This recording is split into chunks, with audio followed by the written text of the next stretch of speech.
Muito bem, meus queridos. Estamos com mais uma aula para você aqui da NBZ do terceiro ano. E a aula de hoje, nós vamos falar sobre todas as principais pragas. E isso, as principais pragas associadas à cultura que foi instalada dentro de um SAF. Então, olha só. Peço que todos vocês que receberam aí o material do professor presencial, vai acompanhando lâmina por lâmina, tá bom? E assim que a gente finalizar, coloca suas observações. E assim que a gente finalizar, a gente ainda vai fazer aquele bate-bola-jogo rápido e vou deixar vocês fazendo as atividades, tá bom? Meu diretor, na tela. Aí, pessoal, aula 13.1. Como eu falei, na aula 13.1, nós agora vamos começar a verificar as principais pragas associadas à cultura em um sistema agroflorestal. Hoje vamos destacar broca do fruto do cupuaçu, broca da graviola e, olha, andiroba. Meu diretor, aqui para mim, pode deixar aqui atrás, aqui, isso, a tela. Gente, lembra quando a gente conversava muito? Quando nós colocamos um exemplar dentro do sistema agroflorestal, exemplo, uma cultivar, ou então, se nós sistematizarmos, né, uma planta nativa, temos que observar que dentro do sistema agroflorestal, quer dizer, desculpa, dentro da floresta, existem, né, micro-organismos, artrópodes, que faz toda aquela dinâmica. Como assim, professor? Dinâmica ecológica. Então, ela não é vista como uma praga, mas quando você introduz alguma cultura, ela pode sim ocasionar ou afetar esse fluxo, essa dinâmica entre os micro-organismos florestais, vamos falar dessa forma, e os micro-organismos agrícolas, que a gente define como praga. Tá? Sempre temos que fazer esse parâmetro. Então, hoje na aula vamos falar bem aqui sobre a broca, né, que acomete a produção do cupuaçu, graviola e também um pouquinho da andiroba. Na tela. Olha aí. Uma introdução, né? No sistema agroflorestal, ou nos sistemas agroflorestais, podem ocorrer o ataque de plantas. O ataque de plantas por, eu vou colocar representantes que possam proporcionar doença. Quando a gente fala por um agente, tá bom? Doenças.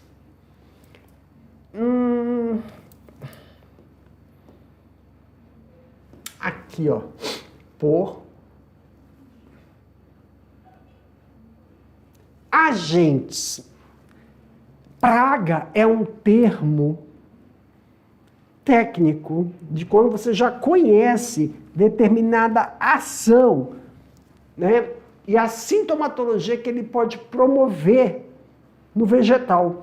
Também temos que lembrar que as pragas têm um ciclo. Então elas já é esperado isso. Aqui, meu diretor, quando a gente fala de pragas, elas têm um ciclo. E na grande maioria, claro que tem as exceções, esse ciclo de reprodução, quando a gente fala ciclo, é o ciclo de reprodução de determinadas pragas ou agentes que possam causar determinadas infecções, doenças. Elas têm um ciclo concomitante com a cultura que está sendo trabalhada. Então, há sim já espera-se que em determinada fase do desenvolvimento da cultura surge, então a gente fala do quê? De prevenção.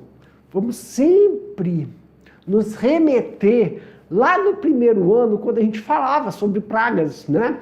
No segundo, o primeiro foram criações, no segundo é sistema agrícola. Isso mesmo. Sempre vamos fazer esse paralelo, pessoal, de, por exemplo, professor, está começando a sair, está brotando, né, a almofada floral, então, concomitante com a almofada floral, pode surgir determinados insetos, que são pragas, que coincide o seu ciclo reprodutivo. como isso é visto dentro do sistema agroflorestal, se dentro daquele sistema existem agentes florestais, agentes, insetos florestais que faz a dinâmica daquele ecossistema. E isso pode sim, dependendo da quantidade de afetar a cultura e na fase do desenvolvimento, é considerado uma praga, tá bom? Na tela. Então, olha só, podem esperar que o sistema, né? Porém, espera-se que nesse sistema a ocorrência seja menor que em sistemas tradicionais ou convencionais. Quando a gente fala nesse sistema, é o sistema... Quando a gente fala aqui, nesse sistema, são os sistemas SAFs, que é bem distinto do sistema tradicional, convencional. Assim como em outros sistemas, é necessário um monitoramento periódico da população de gostei desse termo aqui, né? Verdade. Monitoramento periódico das populações de insetos com possíveis ações nocivas, né? E seus inimigos naturais, para aplicação de medidas, aplicações de medidas preventivas em tempo hábil. Para mim, meu diretor, lembrando, pessoal, toda ação preventiva, cadê? Monitoramento. Porque, por exemplo, quando você vai fazer um trato cultural dentro da região que você está desenvolvendo um sistema agroflorestal, você aproveita e faz um levantamento do quê? De possíveis populações de insetos nativos ou não, pois eles são atraídos, tá bom? E aí, aplicar medidas preventivas. Toda medida preventiva equivale ao do sistema tradicional de cultivo. Quando estamos falando de produção agrícola, é preventivo, então precisa de um tempo hábil para isso. Menos de 25% dessa população visível na produção, tá bom? Pode aumentar, meu diretor. Pela lógica, quanto maior a densidade da espécie no sistema, menor da ocorrência de pragas e doença. Eu li densidade, não é densidade. Desculpa. Quanto maior a diversidade de espécies, quer dizer, de cultivares, dentro do sistema agroflorestal, menor o nível de ocorrência. Ocorrência de insetos que possam promover uma sintomatologia no vegetal. Tá? Professor, é o que a teoria fala, né? Mas tá bom. Porque na tradicional tá. Vamos lá. Aí aqui nós estamos, né? Essa aqui foi uma introdução. Agora vamos, né, parte a parte do processo de produção dentro do sistema agroflorestal. A broca do fruto do cupuaçu. Essa cultura destaca-se na região amazônica como de grande relevância econômica para a agricultura familiar. Porém, um dos fatores limitantes dessa frutífera relaciona-se à broca do fruto, conhecido como Conotrachellus umeripictus, que é uma coleóptera, né? Uma curculineidae. Descrição desse besouro, desse artrópode. O adulto pode ter 10 milímetros de comprimento, coloração marrom escura, ciclo de vida. ciclo de vida está dividido em 4 estágios. Então, nós temos aí, ó, ovo, larva, pupa e fase adulta. Possui estrias na primeira par de asas, são rajadas, né? As larvas são brancas e ápodas, sem asas. Olha, macho, 90 dias. A fêmea, né, possui... Calma aí. Eu tenho que marcar aqui. Pronto. Fêmea. Oh, Senhor.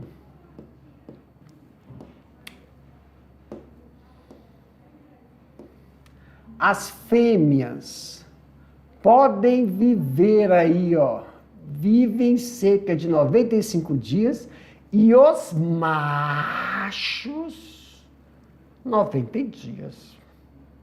As larvas são brancas e ápodas, quando totalmente desenvolvida, medem cerca de 15 milímetros de comprimento. Para mim, meu diretor, pessoal, muito interessante quando a gente marca, né, esse processo dos estágios do desenvolvimento do inseto. Também a fase adulta. Por quê, professor? É na fase adulta que ocorre o processo de proliferação, reprodução, né? E aí, sempre observar os hábitos, aonde ocorre o processo de ovoposição. Importante para um diagnóstico de prevenção antecipada. Desculpa, não é diagnóstico de prevenção. Para que se tenha uma ação preventiva, você tem que fazer esse levantamento para fazer diagnóstico. Intervenções preventivas. Que ação preventiva? Intervenções preventivas, tá bom?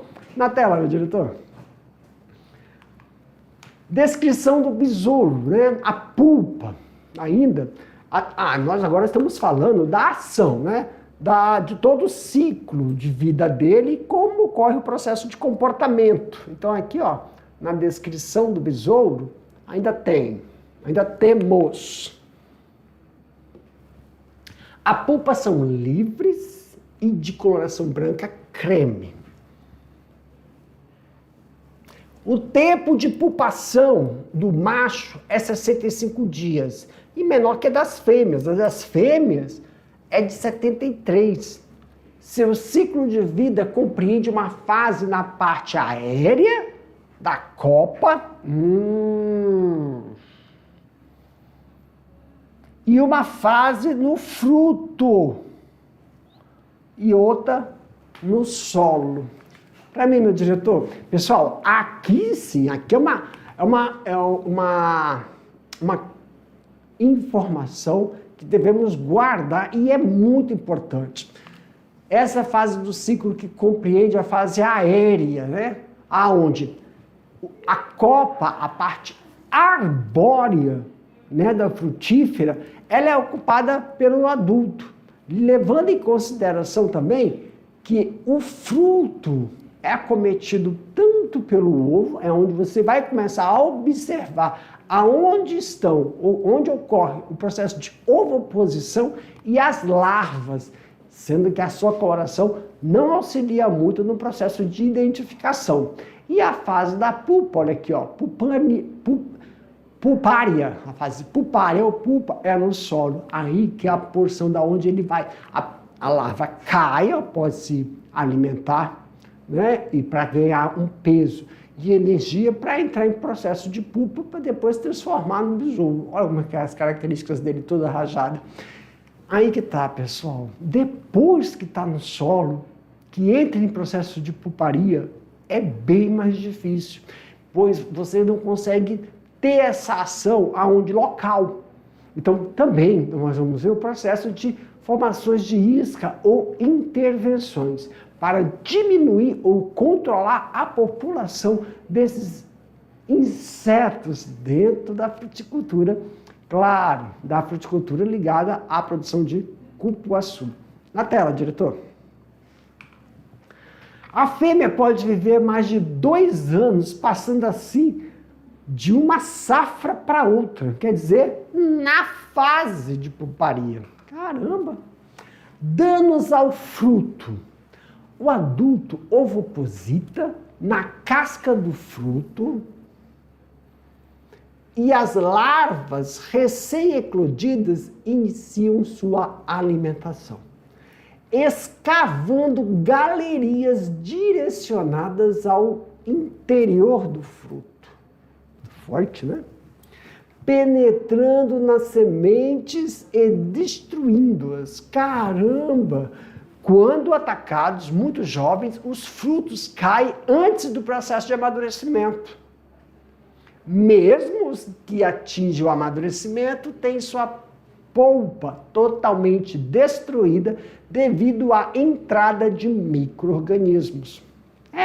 Porque olha só, vamos parar aqui, né? Se a gente observar, não é só a ação direta do agente infeccioso, mas os outros organismos que vão se favorecer devido a esta abertura. Porque também a gente tem que verificar que dentro do fruto, né, tem uma nutrição que é a floresta, os micro-organismos que estão ali vão se aproveitar. Então, as larvas, após atingirem o máximo de desenvolvimento, abandonam o fruto através do orifício construído na casca e em seguida empuparem no solo. Posteriormente, transformam-se em adulto e reiniciam o ciclo. Olha a estrutura. Olha só. Quando a gente vai observar, olha a coloração, pessoal. É um amarelo, é uma coloração, não é esférica, ela é disforme, é pretinho, um buraquinho preto, e dele vai irradiando uma coloração acinzentada para amarelo, com a tonalidade do fruto. E olha como fica a parte interior. Olha aqui, ó.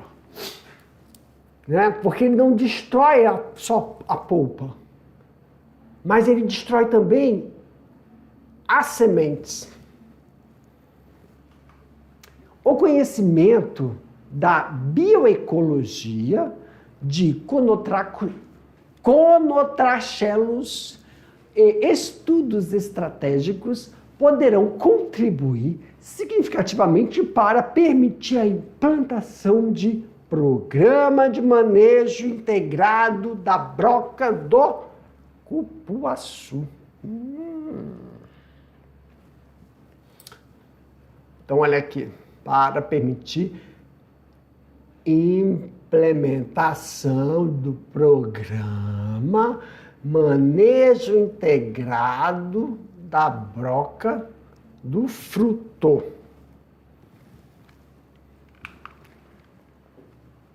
Prática cultural. Sim. Nas atividades agrícolas tradicionais, toda atividade que você realiza a gente chama de trato cultural. Para diferenciar de uma atividade de sistema SAFs para a atividade tradicional, eles não usam o termo trato cultural, eles usam práticas culturais. Então, pessoal, se o tio parar de falar trato cultural e falar práticas culturais, são equivalentes. É só para conceituar, denominar que a área, a região onde estão sendo feitas esses tratos culturais é uma região de SAFs. Tudo bem? Tudo. O que são essas práticas culturais? Conjunto de medidas que devem ser tomadas de forma integrada. Quer dizer, são tratos culturais, só que elas são realizadas de forma integrada. Vamos entender como é que é esse processo integrado. Evitar plantar. Presta atenção. Eu já não me mediquei. Evitar plantar cupuaçu em áreas recentemente plantadas com cacau ou próximo de plantios abandonados. Evitar a formação de novos sistemas agroflorestais. Vamos tirar aqui.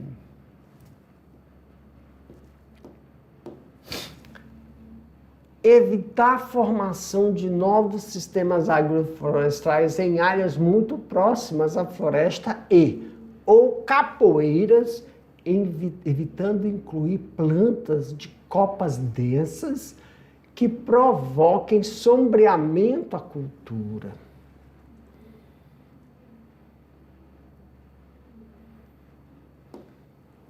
Na formação de novos sistemas agroflorestais, usar mudas bem formadas de viveiristas licenciados, priorizando culturas de diferentes famílias botânicas, incluindo, quando possível, uma planta aromática na bordadura do sistema SAFs.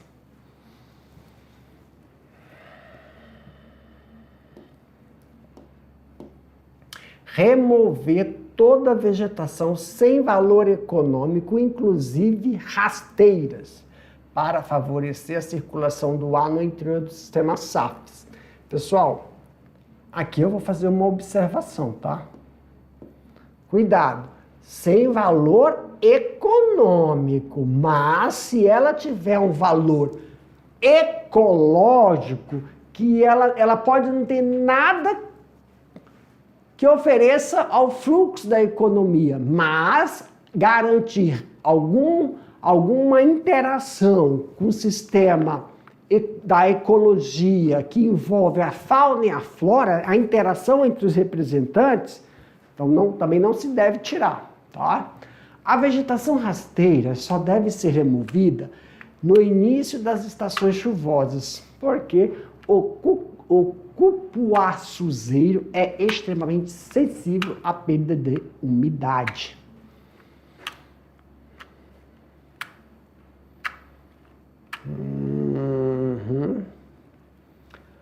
Outras práticas culturais.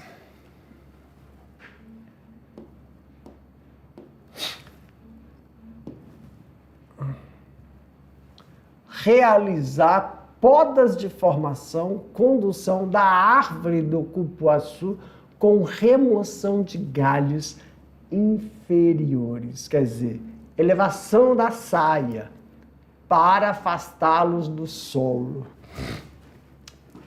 Aqui, meu diretor. Pessoal, quando a gente vê o pé do cupuaçu, a árvore, a copa, então essa forma de você fazer, que a gente chama essa prática cultural, que lá na agricultura, o trato cultural que a gente fala, são poda de renovação, poda fitossanitária. Essa é uma poda fitossanitária, porque você vai elevar o que a gente chama de saia ou as folhas, os galhos que estão mais embaixo. Isso também vai auxiliar e favorecer, né, um fluxo, uma dinâmica melhor para maximizar as ações de determinados micro-organismos, tá bom? Entre as regiões florestais e agrícolas. Na tela.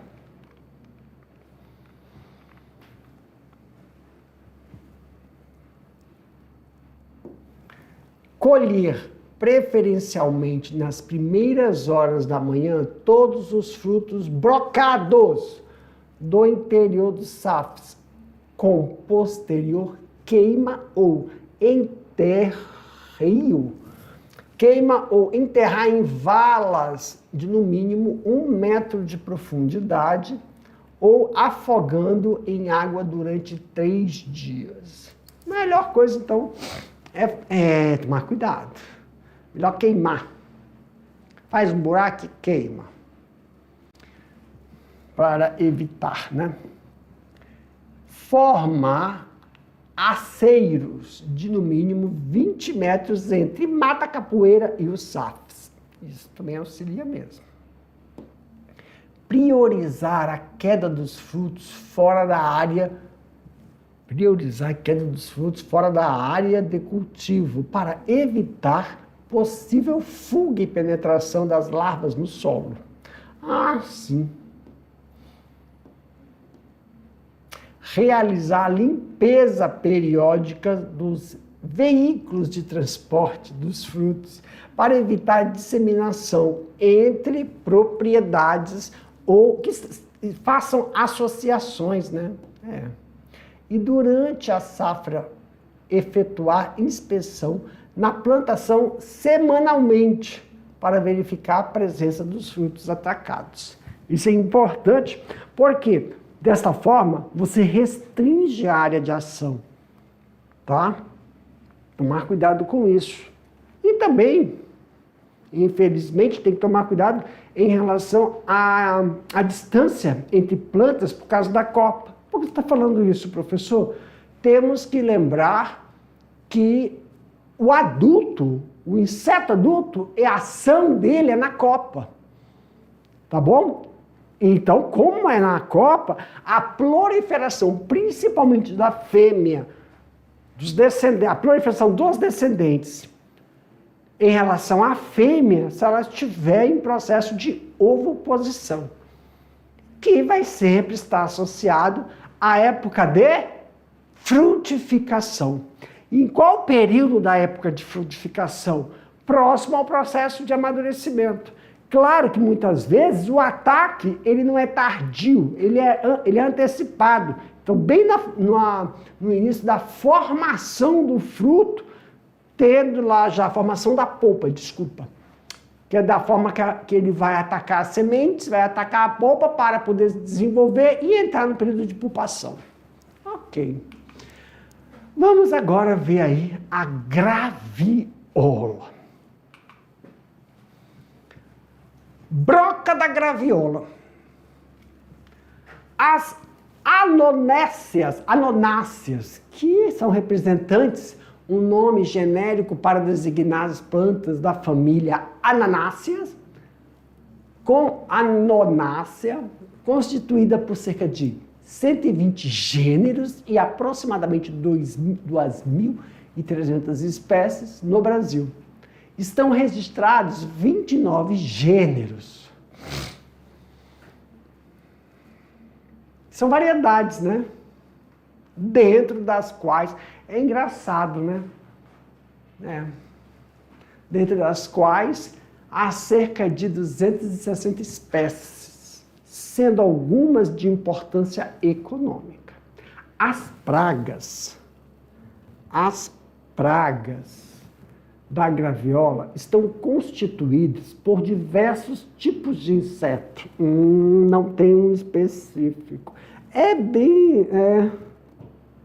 Não tem a especificação, né? As pragas que provocam maior prejuízo econômico são... vamos restringir as que provocam maior prejuízo econômico. Broca do tronco. Descrição.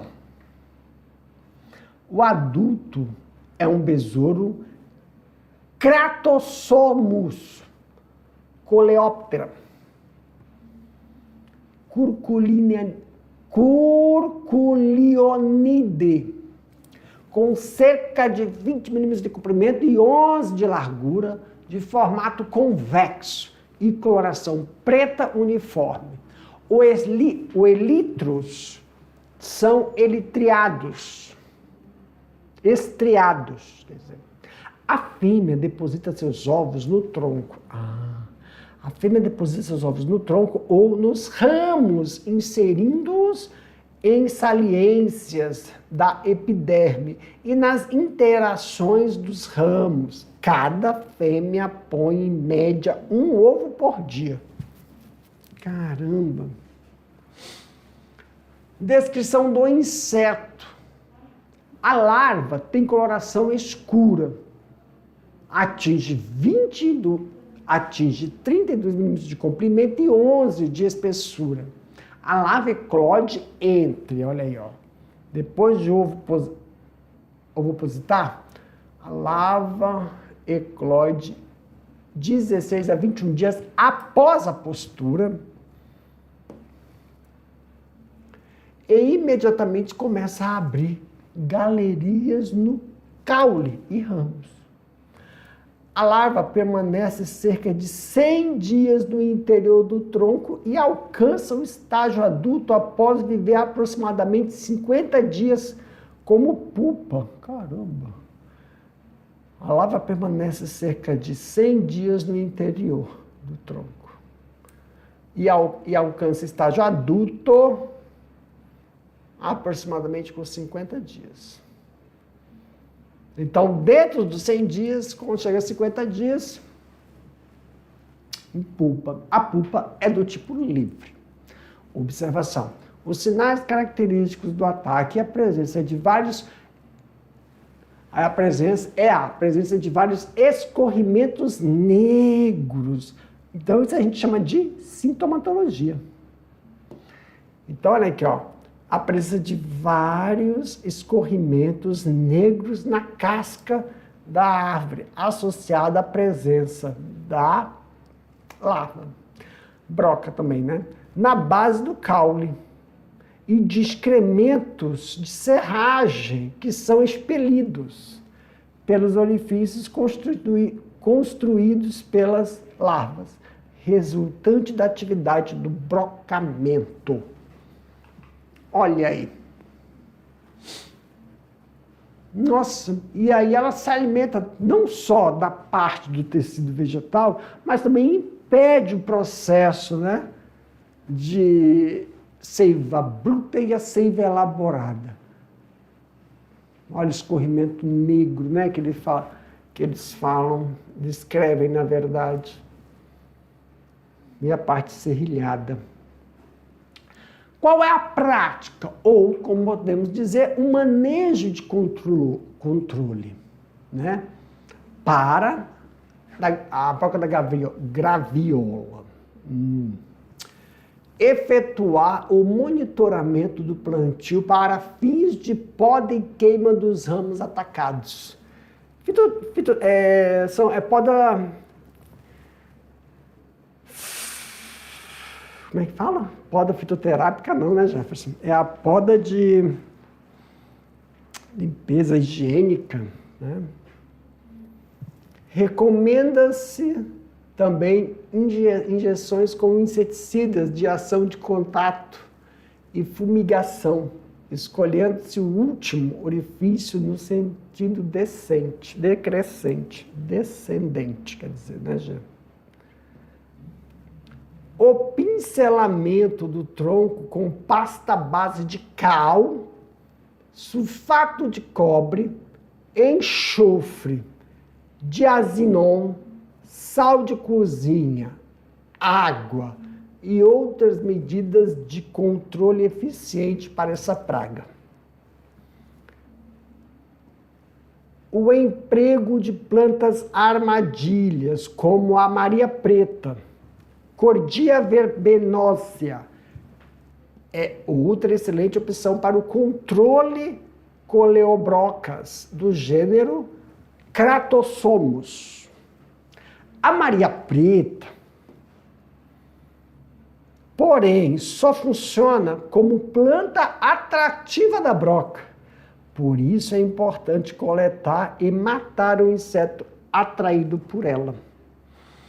Então, a ação da Maria Preta ao redor da área da graviola que está sendo atacada é somente na fase adulta. Então, matar o inseto, principalmente fêmeas, e principalmente antes do processo de acasalamento, logo após a pupagem. Se não tiver esses dados, fica como ineficiente essa atividade preventiva. A broca da graviola é a broca do fruto agora. Tem a broca do caule da graviola, agora tem a broca do fruto. É o mais importante das pragas que afetam a graviola, pelo sério dano econômico. Porque a outra, do caule, ela dá um dano de produção. Descrição. É um inseto adulto, é uma mariposa.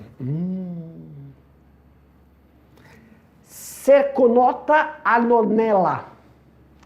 Coloração branca acinzentada, com reflexo prateado.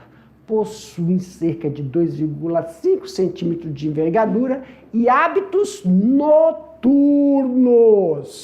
Se tratando de uma mariposa. Os ovos são depositados na casca do fruto. As lagartas recém-eclodidas penetram no fruto, onde completam seu ciclo evolutivo.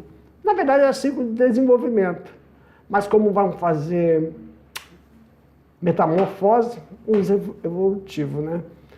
Pulpando no seu interior. Caramba!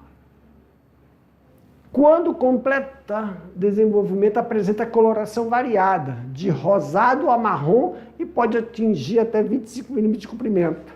O período larval dura em média 12 dias. O ciclo biológico, ovo adulto, pode chegar a 1 mês, 30 dias. Tem uma variação, hein? Manejo ou controle, né? O controle desta praga é feito pela coleta e queima dos frutos atacados que se encontram na planta ou no chão. Olha o tamanhozinho da filha da mãe. E ela vai atacar bem o cerne, né?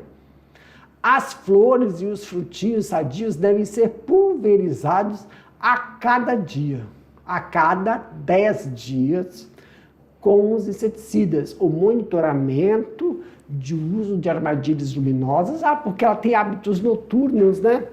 Então, como tem hábitos noturnos, aqui ela, armadilha luminosa, recomenda-se o controle químico quando forem capturados pelo menos 3 adultos por armadilha. O adulto é uma vespa agora, semente. Vimos que da graviola tem o caule, tem o fruto, agora a semente. É uma vespa. Comprimento e coloração preto brilhante. A fêmea põe seus ovos sobre a epiderme do fruto, já bem formado. Então, bem no final do período de frutificação, que é amadurecimento.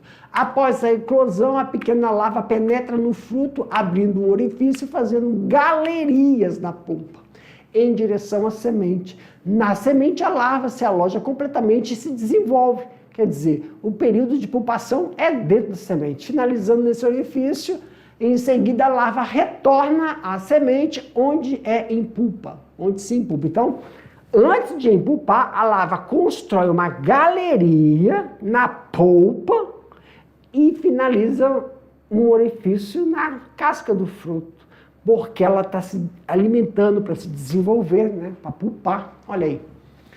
Então vai para dentro do fruto. Olha só. Uma medida preventiva ambientalmente mais adequado é o ensacamento do fruto. Preventiva, né? Preventiva, isso mesmo, gente. É o ensacamento do fruto. Papel ou de parafina, para evitar, né, o ataque da praga. Outro método para facilitar isso aí, você também pode utilizar, né, do azondril. E a andiroba? A andiroba é uma das espécies de uso múltiplo, madeira e óleo.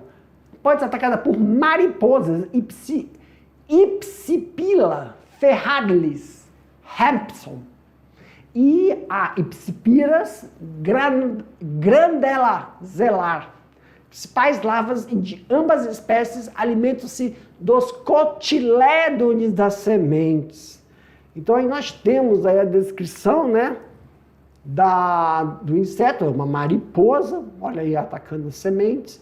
Então essa praga prefere ambientes abertos, essa broca, né, prefere ambientes abertos, de sombra, e é também possível para alcançar o processo. A presença das folhas secas em maior com meio de folhagens verdes apresenta sintomatologia, folhas verdes, quando também elas apresentam um período único de broto terminal. Ataca provocando devidamente essa árvore, que vai estar sendo, vai evitar que ela tenha aí o processo de